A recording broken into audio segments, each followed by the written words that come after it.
I'm in Assisi, standing in front of a poor Clare Monastery called San Quirico. Kind of a nondescript little monastery here. It doesn't even look like a church unless you know it's there. This is the church where the sisters pray 5 times a day, 6 times a day if you go through that door. They sing. It's a beautiful, beautiful choir. The monastery is over here where the sisters live.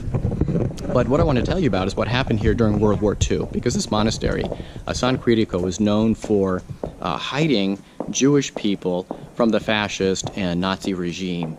Towards the end of World War II, and as the Nazis were retreating, they were just really slaughtering Jewish people and rounding them up and sending them to the concentration camps, and it was really just horrific.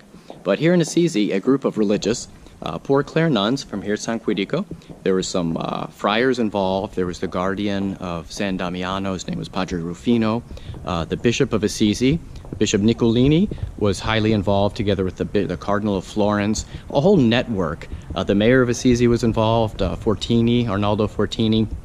And right under the noses of the Nazi soldiers who were really just patrolling these very streets. And there's these horrible stories of how really if they discovered you with a Jewish family, or if they discovered the Jewish families escaping, on the move, they would just assassinate them on the spot, just shoot them down with their machine guns right here in these very streets.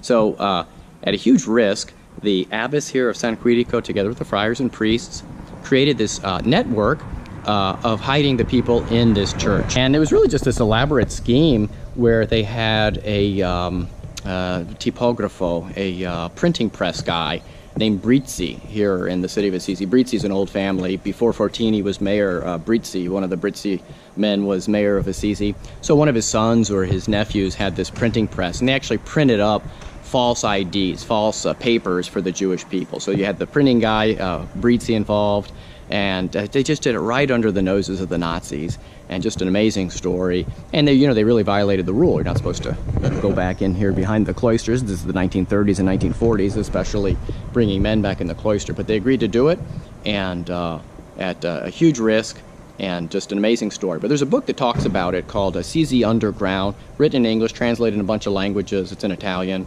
I highly recommend it. You can get it on Amazon, Assisi Underground, and check the story out. It's an amazing story.